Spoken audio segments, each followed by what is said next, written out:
할렐루야. 네. 뭐 박수가 막 나오네요. 네. 감사합니다. 하나님이 우리의 창조자이십니다. 하나님이 우리의 치료자이십니다. 그 사실을 믿으시기를 주님의 이름으로 축복합니다. 일부 예배가 끝나고 제가 아내에게 물어봤습니다. 우리 안희영 사모님께 설교가 좀 어려웠나? 우리 안 사모님께서 대답하시기를 지난주에 비하면 어려웠다는 뜻이죠. 네. 그래서 살짝 고민이 됐어요. 고민이 됐는데 우리 그 앞에 찬양 인도하신 우리 또 한나 집사님이 멘트를 하시는데 일부 예배를 듣고 오셨나? 라는 생각이 들 만큼 뭐 설교 요약본으로 멘트를 아주 하시더라고요. 아주 감동을 받고 또 오늘 또 찬양에서 또 그 하나님께서 주시는 메시지가 하나의 메시지로 이렇게 모아지는 마음이 있어서 용기가 났습니다. 할렐루야. 어려우셔도 은혜 받으시기를 주님의 이름으로 축복합니다. 네. 그래서 제가 갑자기 찬양 들으면서 든 생각인데 방송실에 좀 미리 말씀을 드리는데 그 설교 끝나고 하는 찬양을 우리 그 찬양팀이 했었던 마지막 곡으로 좀 바꾸도록 하겠습니다. 그 곡을 함께 좀 찬양 전에 들으면서 설교 이후에 이 곡을 고백하고 싶다. 이런 마음이 들었어요. 뭐 믿음이 없이는 그 찬양 준비해 주시면 우리 좀 이따가 그 설교 이후에 결단송을 그걸로 오늘 찬송가 말고 그걸로 바꾸도록 하겠습니다. 1997년 우리나라에 큰 사건이 있었죠? 무슨 사건이죠? IMF. 그죠? 다 아는 1997년은 다 아는 날입니다. 그 1997년에 IMF로 많은 분들이 뭐 직장도 잃어버리고 많은 업체들이 망하고 막 그랬어요. 네. 그래서 수십만의 이제 가장들이 직장을 잃게 되는 어려움 가운데 있었는데 그 가운데 경기도 부천에서 작은 제조업체를 이제 운영하시던 박 집사님이라는 분이 계셨어요.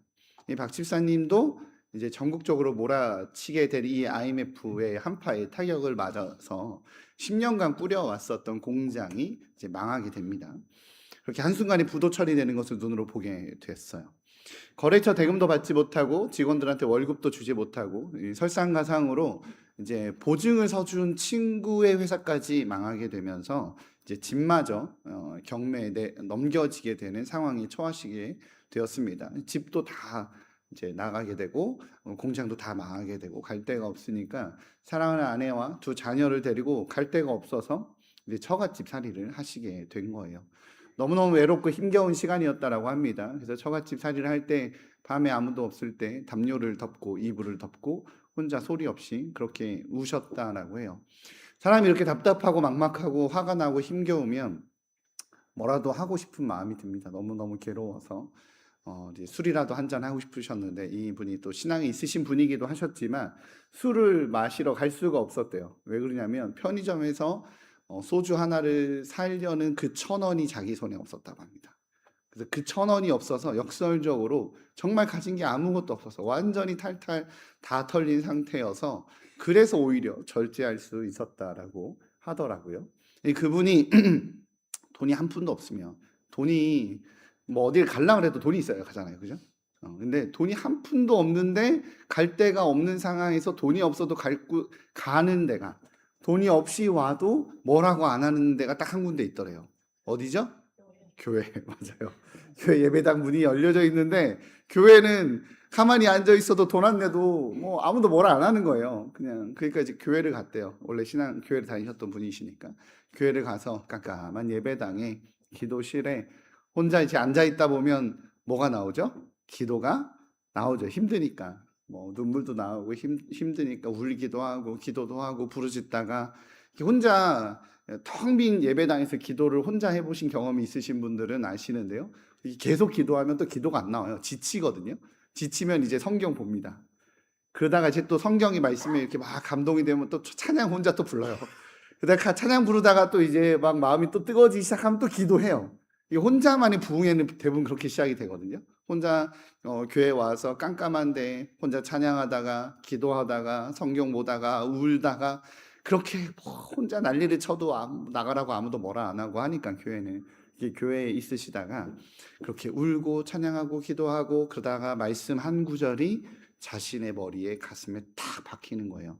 그게 오늘 본문의 8장 25절 말씀입니다. 오늘 본문 로마서 8장 25절인데요. 같이 한번 읽어보도록 하겠습니다. 시작.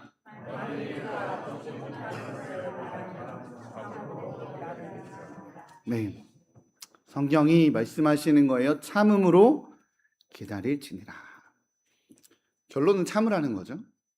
그때 너무 화가 나면 뭐라도 해야 직성이 풀릴 것 같더래요.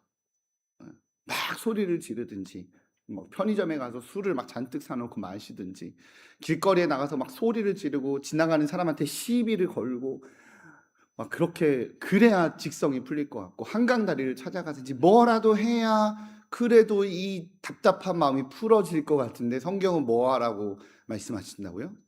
참아라. 가만히 있어라. 그 말씀이 하나님이 나에게 하시는 그 순간 하나님의 음성처럼 들리셨다라는 거예요. 하나님께서 나에게 직접 하시는 말씀 같아서 그렇게 깜깜한 교회에 돈도 못 내니까 미안한 마음에 불도 못 켜고 뭐 불 켜고 싶지도 않고, 원래 혼자 그렇게 슬픈 마음으로 기도하러 오면 불 켜고 싶지 않거든요. 다 경험해 보셨잖아요, 그죠? 저만 해봤나요? 예, 그렇게 기도하다가 이제 이런 장의자에 기도하다가 그 말씀을 받고 바닥으로 내려와서 무릎을 딱 꿇고 이렇게 기도했다고 합니다. 하나님, 저 지금 아무것도 안 보입니다. 그러나 지금 주신 이 말씀 하나님의 말씀이라고 믿겠습니다. 저 참고 기다릴게요. 그렇게 하나님의 말씀으로 받고 참고 기다리기로 결정을 하십니다. 그로부터 5년의 시간이 흘렀고 박 집사님은 다시 작은 공장을 하나 시작하십니다. 그리고 그 공장은 지금은 이제 100여 명이 넘는 중견 기업으로 성장하게 되었습니다. 시간이 흘러 박 집사님께서 간증하실 때 나중에 이런 말을 하셨어요. 그 기다림에 5년의 기다림의 시간이 없었다면 지금의 저도 없었습니다. 기다리는 건 정말 힘들지만 귀한 것입니다. 하나님은 반드시 응답하십니다. 사랑하는 성도님들, 이 사실을 믿으시기를 주님의 이름으로 축복합니다. 믿음은 참 다양한 얼굴을 가지고 있어요. 믿음은 때론 어떤 얼굴을 가지고 있냐? 용기라는 언어를 가지고 있습니다. 믿는다면 용기 내서 나아가야 될 때가 있습니다. 또 믿음이라는 표현은요, 사랑이라는 얼굴도 가지고 있습니다. 믿기 때문에 사랑하는 그런 결정을 할 때도 있습니다. 그런데 믿음은 때론 인내이기도 합니다. 바로 그 기다림의 비밀, 믿음으로 기다린다는 것이 무엇인지 오늘 말씀을 통해 함께 나누려고 합니다. 믿음의 인내를 통해서 하나님의 영광을 마주하는 우리 한국교회 성도님들 되시기를 주님의 이름으로 축복합니다. 오늘 사도 바울은 오늘 본문을 통해서 지금의 현실, 우리가 살고 있는 현실을 솔직하게 묘사하고 있습니다. 우리 먼저 22절입니다. 말씀 본문 22절 같이 읽도록 하겠습니다. 시작. 피조물이 다 이제까지 함께 탄식하며 함께 고통을 겪고 있는 것을 우리가 아느니라. 아멘. 성경이 말씀하십니다. 우리는 각 개인뿐 아니라 우리 각 개인의 아픔도 있지만 이 세상 전체가 탄식 중에 있다라고 성경이 이야기를 하고 있어요. 사람뿐 아니라 피조물, 온 우주 전체가 신음하고 있다라고 말해요. 오늘 본문에서 사용된 이 탄식은요, 헬라어 시스테나제이라고 합니다. 이 시스테나제이는 단순히 서운함이나 속상함이나 고통과 괴로움과 슬픔을 말하는 것이 아니에요. 이 단어의 뜻은 해산의 고통을 표현하는 겁니다. 그냥 고통이 아니라 해산의 고통을 표현하는 거예요. 즉, 이 탄식은 단순한 괴로움의 울부짖음이 아니라 그럼에도 불구하고 성경은 탄식 중에 있으나 이 탄식은 새로운 생명을 낳기 위한, 새로운 생명을 잉태하기 전에 겪게 되는 극렬한 고통을 표현하는 단어입니다. 괴롭죠? 오늘 또 우리 주중에 우리 송미영 집사님 아이도 낳았고 우리 임신하신 성도님들도 계시지만 원래 아이가 태어나기 전에 겪게 되는 고통, 굉장히 고통스럽습니다. 힘들어요. 저는 안 나와봤지만 네.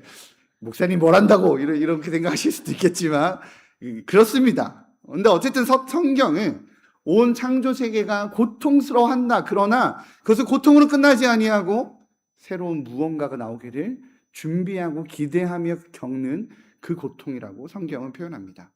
그런데 왜 세상은 이 진통 중에, 고통 중에 있게 되었을까? 하나님의 그냥 계획인가? 내가 태어나기 위해서 겪게 되는 당연한 수순인가? 꼭 그건 아니에요. 오늘 본문 20절은 이야기를 해줍니다. 본문 20절 한번 보도록 하겠습니다. 시작. 피조물이 허무한데 굴복하는 것은 자기 뜻이 아니요 오직 굴복하게 하시는 이로 말미암으니라. 아멘. 이 세상의 허무한 가운데 있는 것은 창조 세계가 원해서 얻게 된 결과가 아니라고 성경은 이야기합니다. 지금 무슨 말씀이냐면 처음 창조할 때부터 하나님께서 세워놓으신 결과는 아니라는 거예요. 하나님은 공허와 고통과 괴로움과 힘겨움을 창조하지 않으셨습니다. 하나님은 여인의 아이를 잉태할 때 사실은 고통을 주지 않았어요. 어떻게 하와가 아이를 잉태하면서 고통을 겪게 돼요? 선악과 따먹으면서 겪게 되는 거예요. 그렇게 인간의 죄로 인해서, 아담의 타락으로 인해서 온 창조 세계가 저주에 놓이게 된 것이다 라고 이야기를 합니다. 그게 악의 시작이다, 탄식의 시작이다, 고통의 시작이다 라고 말해요. 제가 연무대 집회를 갔었을 때 했었던 설교 내용 중에 이와 같은 내용이 있었습니다. 바로 신정론과 관련된 내용이었죠. 신정론에는 세 가지 질문이 있다고 했습니다. 첫 번째, 하나님은 전능하십니다. 하나님 전능하십니까? 맞죠? 하나님 완전히 선하십니까? 맞습니다. 그리고 세 번째 질문은 세상에 악은 존재합니까? 그것도 맞아요. 그러면 하나님은 조금 덜 완전하거나 조금 덜 선해야 되는 것이 아닌가? 이것이 세상이 교회에 던지는 신은 과연 무엇을 했는가? 신은 과연 정당한가?에 대한 질문입니다. 거기에 대한 성경의 대답이 뭐였죠? 바로 복음이었어요. 목사님 무슨 얘기인지 못 알아듣겠습니다. 연무대 풀 영상이 유튜브에 있습니다. 네, 설교 자체는 17분밖에 안 되니까 그걸 보셔도 좋을 것 같아요. 근데 조금 요약을 하자면 우리는 악이 존재합니까? 라고 세 번째 질문이 있었다고 말했습니다. 거기에 네, 그렇죠. 악은 존재하죠. 라고 말합니다. 그런데 사실은 이 질문이 잘못된 거예요. 악은 존재하지 않습니다. 세상에 악은 존재하지 않아요. 세상에는 악이 존재하는 것이 아니라 악을 발생시키는 인간이 존재하는 겁니다. 이 악이 존재하는 것이 아니라 인간이 악을 발생시키고 있는 거예요. 인간의 괴로움으로 인해 누군가 피해를 받는 거예요. 내가 좀 더 편하려고 누군가 고생하게끔 만드는 겁니다. 인간의 욕심 때문에 전쟁이 끊이지 않는 거예요.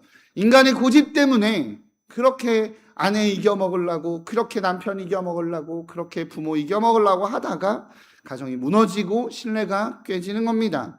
돈을 더 벌겠다라는 인간의 욕망 때문에 사람들이 먹어야 되는 음식들, 특히 아이들이 먹어야 되는 과자, 아이스크림, 음료 등의 건강을 해치는 것들이 너무 많아서 없던 질병들이 그렇게 생겨나는 겁니다. 수많은 사람들이 고통 중에 있게 되는 거죠. 인간이 만들어 놓은 그 욕망의 제도 때문에 아무리 열심히 살아도, 아무리 성실히 살아도 나아지지 않는 형편이 있는 겁니다. 맞습니다. 악이 존재하는 것이 아니라 타락한 인간이, 우리가 악을 만들어내는 거예요. 모두 우리 인간의 타락 때문입니다. 그러니 온 세상이 신음 속에 있습니다. 고통 중에 있습니다. 성경은요, 그런데 이 사실을 그저 인정합니다. 그렇다. 세상은 탄식 중에 있다. 그러나 다행히도 오늘 말씀은 여기서 멈추지는 않습니다. 현실 비관으로 끝나지는 않는다라는 거예요. 오늘 말씀은 한 걸음 나아갑니다. 우리 18절입니다. 같이 읽겠습니다. 시작. 생각하건대 현재의 고난은 장차 우리에게 나타날 영광과 비교할 수 없도다. 아멘. 하나님은, 성경은 그래 너희들이 지은 죄고 너희들이 만든 악이니 너희들이 알아서 책임져 라고 덮어두지 아니하고, 우리 주님은 생각하건대 그 고난으로 끝나지 아니하고 생명이 잉태되게 되는 기쁨처럼 장차 일어날 영광이 있다라고 말합니다. 오늘 본문에서 나오는 이 생각하건대 라고 말하는 이 표현은요, 원어적인 뜻으로 보면 그냥 고민하건대, 그냥 생각해 봤을 때 이런 표현이 아니에요. 이거는 회계사가 이 장부를 계산하듯 정확하고 철저한 그 과정을 통해서 치밀하게 계산해서 판단한 결과를 나타낼 때 쓰는 표현이 생각하건대라는 표현입니다. 성경은 현재의 고난을 그저 괴로움으로, 감정적인 느낌으로 끝나지 아니하고 그것을 철저히 계산해서 다시 영광의 영역으로 인도하겠다라는 하나님의 계획이 있음을 나타내고 있는 거예요. 그럼 오늘 본문이 나타내고 있는 이 계산의 결과가 무엇일까요? 현재 고난이 장차 나타날 영광과 비교할 수 없다라는 그 표현을 설명하고 있는 겁니다. 이 비교할 수 없다라는 말은요, 단순히 이전에 있는 고난과 좀 더 나은 나중 영광이 더 크다라는 이 표현이 아닙니다. 오늘 본문에서 표현하고자 하는 뉘앙스는 이 두 가지, 이 현재 고난과 미래의 영광을 한 저울에 올려놓을 수 없다, 그렇게 비교할 수 없다라는 것을 표현하는 거예요.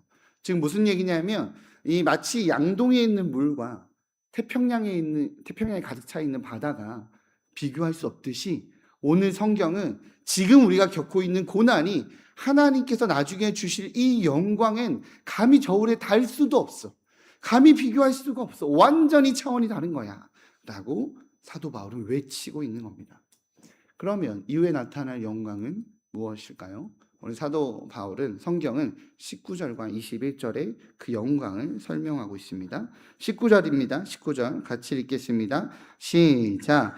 피조물이 고대하는 바는 하나님의 아들들이 나타나는 것이니 말합니다. 그리고 21절도 말합니다. 같이 읽겠습니다. 시작. 그 바라는 것은 피조물도 썩어짐의 종노릇한 데에서 해방되어 하나님의 자녀들의 영광의 자유에 이르는 것입니다. 아멘. 성경이 말하는 영광은 다 죽어서 그냥 견디면 언젠가는 얻게 될 천국에 대한 그런 보험 같은 이야기가 아닙니다. 이 땅에서 얻은 고통과 괴로움 앞에서 내가 그 고통과 괴로움 보상해 줄게라는 보상 정도의 이야기를 하는 것이 아닙니다.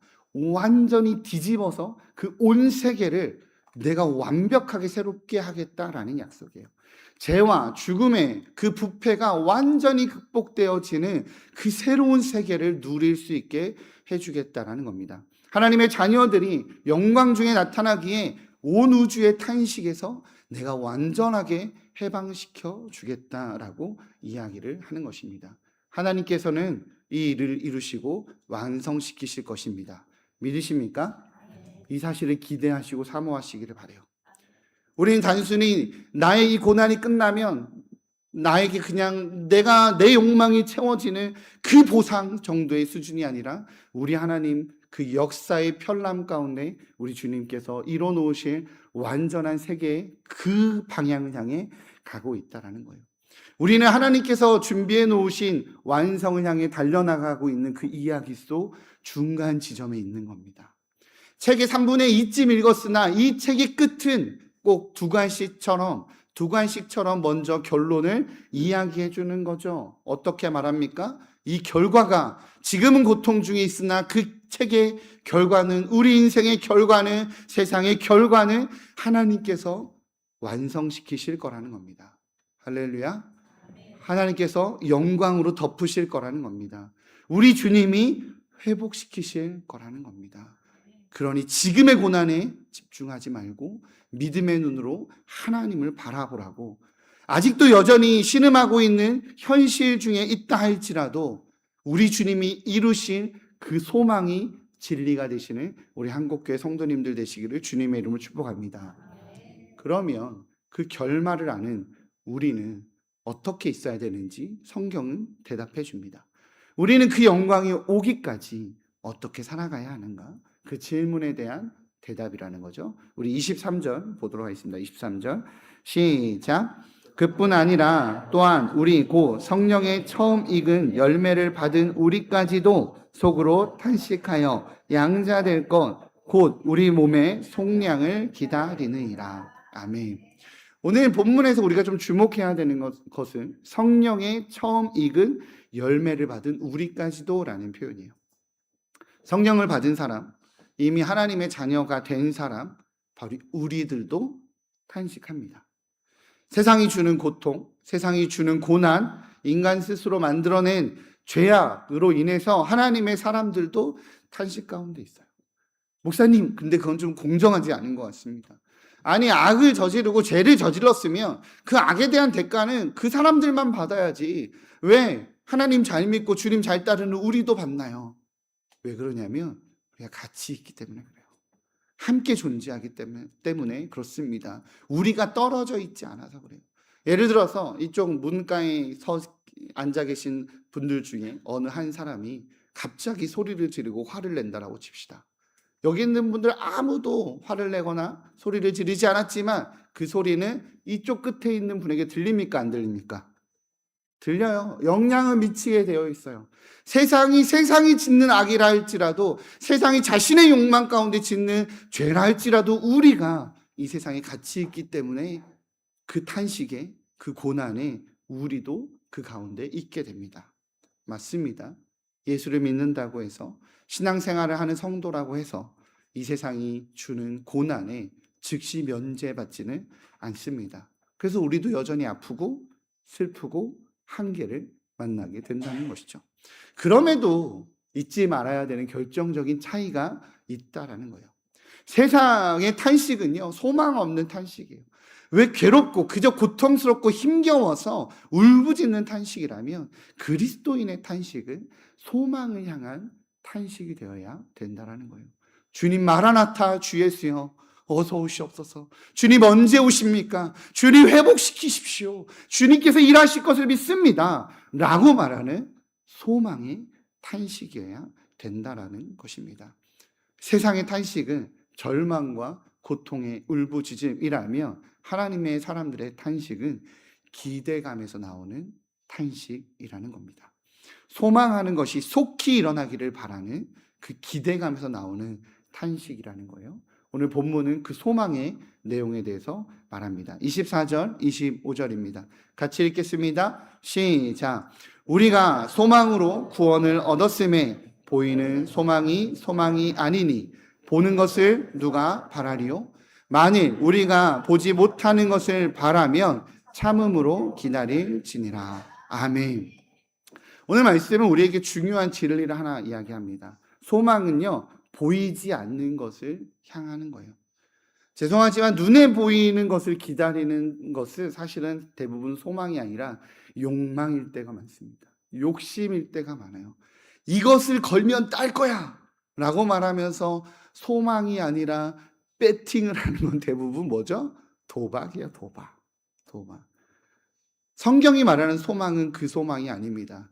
그저 부자가 되는 것, 배팅하면 부유해지는 것, 세상에 눈에 보이는 것을 얻어지는 소망이 아니라 보이지 않는다 할지라도 내 눈에 현명하게 보이지 않는다 할지라도 하나님의 거룩함과 온전함과 선함을 이루어질 것이라는 바로 그 소망을, 보이지 않는 것을 바라는 소망을 이야기하는 것입니다. 성경은요, 이 소망에 대한 태도를 이야기를 해요. 무슨 태도냐? 바로 참음입니다. 참음은 헬라어로 휘포모네라고 해요. 휘포모네. 이 단어는 단순히 수동적으로 이렇게 가만히 있고 견디는 것을 말하는 것이 아니라 군인이 전장에서 명령을 기다리며 자신의 진지를 사수할 때 쓰는 표현입니다. 그렇기에 이 전투의 압박에서도 어떤 상황에서도 물러서지 않고 그 자리를 지키는 인내, 한 걸음씩 전진하는 강인함, 지휘관이 명령을 하면 그 자리를 어떤 폭격 앞에서도 이 진지를 사수하겠다라고 말하는 그 참음, 적극적인 참음을 이야기하는 겁니다. 오늘의 말씀을 준비하며 떠오른 사람이 있었어요. 바로 욥입니다. 욥은 하루아침에 재산을 잃었고 자녀를 잃었고 건강을 잃었습니다. 친구들은 그에게 와서 너가 지은 죄가 무엇인지 한번 생각해봐라 라고 그를 정죄했어요. 그러나 그는 끝까지 하나님을 놓지 않습니다. 그리고 그가 한 유명한 고백이 있죠. 우리 한번 PPT 띄워주실까요? 그가 한 유명한 고백입니다. 우리 함께 읽겠습니다. 시작. 주시니도 여호와이시요 거두시니도 여호와시오니 여호와의 이름이 찬송을 받으실지라 하고. 아멘. 욥은 이해할 수 없는 상황에서 모든 것이, 재산이, 가족이 그렇게 다 날아갔지만 하나님의 뜻을 기다렸습니다. 주시니도 여호와이시니 거두시니도 여호와이시라고 눈에 보이는 것이 아니라 소망의 하나님을 바라봤습니다. 그리고 결국 이 욥기서의 마지막에 욥은 하나님을 만나게 됩니다. 오늘 본문에서 하나님은 말씀하십니다. 참음으로 기다릴지니라. 이건 체념이 아닙니다. 포기가 아닙니다. 믿음의 성숙한 표현입니다. 눈에 보이지 않아도, 느껴지지 않아도 하나님께서 약속하신 영광은 반드시 온다라는 그 확신 위에 있는 것, 그것이 기다리는 믿음입니다. 고린도후서 4장 17절에서 사도 바울은 이 기다리는 믿음에 대해서 이렇게 설명합니다. 함께 읽겠습니다. 시작. 우리가 잠시 받는 환난에 경한 것이 지극히 크고 영원한 영광에 중한 것을 우리에게 이루게 함이니. 아멘. 지금 우리가 받는 고난은 잠시인 것이고 경한 것이다 라고 사도 바울은 이야기해요. 그리고 그 반대편에 이 잠시와 경한 것이 끝나면 지극히 크고 영원한 영광이 있다라고 사도 바울은 말하고 있습니다. 사랑하는 성도님들, 사도 바울이 이 고린도 후서를 쓰는 이 편지를 쓰는 이때가 그가 감옥 안에 있었음을 우리는 기억해야 합니다. 그는 매맞고 있었고 난파당하고 있었고 온갖 고난을 경험하고 있는 상황에 이 편지를 썼습니다. 그런 상황 속에서도 사도 바울은 자신이 지금 겪고 있는 이 고난을 경한 것이라고 표현합니다. 왜 그렇게 고백할 수 있었을까요? 그 이유는 그의 눈이 하나님의 영광에 맞춰져 있었기 때문입니다. 그 영광에 고정되어 있었으니 지금의 고난이 경한 것이라고 말하는 겁니다. 처음에 말씀드린 박 집사님 이야기를 다시 하려 합니다. 우리 박 집사님 5년의 시간을 견딜 수 있었던 것은 그에게 그 5년의 시간 동안 왠지 조금씩 모르겠는 좋아지는 상황이나 좋아지는 어떤 현상이 있었기 때문이 아니었어요. 처가살이 중에도 빚독촉 전화를 그렇게 받을 때도 박 집사님이 견딜 수 있었던 이유는 로마서 8장 25절 말씀 때문이었다라고 말합니다. 참음으로 기다릴지니라. 하나님의 약속을 붙잡았습니다. 박 집사님이 나중에 이런 이야기를 하셨어요. 그 기다림의 시간이 저를 바꿨습니다. 예전에 저는 모든 것이 조급했습니다. 그래서 불안하고 불평하곤 했습니다. 당장 나의 수고의 결과물이 안 나오면 이게 뭐냐라고 불편해했습니다. 그러나 그 5년의 시간을 통해 제가 하나님만 붙잡는 법을 배웠습니다. 불안해하지 않는 법을 배웠습니다. 막막한 상황 속에서도 소망을 바라볼 줄 아는 법을 배웠습니다. 그래서 사업이 다시 살아난 것보다 내가 세상을 대하는 태도가 달라진 것이 나에게 가장 큰 축복입니다. 저는 그렇게 생각합니다. 라고 박 집사님이 대답했습니다. 사랑하는 성도님들, 인내가 없는 시대입니다. 그죠? 영상도요, 이제는 1분, 쇼츠, 이런 것만 봅니다. 하루 만에 배달 어떤 물건도 시키면 저녁에 시키든 낮에 시키든 하루 만에 도착하는 시대입니다. 세상 반대편 소식도 단 몇 초면 옵니다. 한참 요즘에 미국 월드컵으로 난리인데요. 거의 실시간으로 받게 되는 무엇이든 빠른 시대입니다. 그래서 인내, 기다림, 그런 것에 대한 열매를 잃어버린 시대입니다. 그러나 성경은 말합니다. 기다림에는 믿음의 열매가 있다라고 말합니다. 기다림은 우리를 단단하게 만드는 힘이 있다라고 말합니다.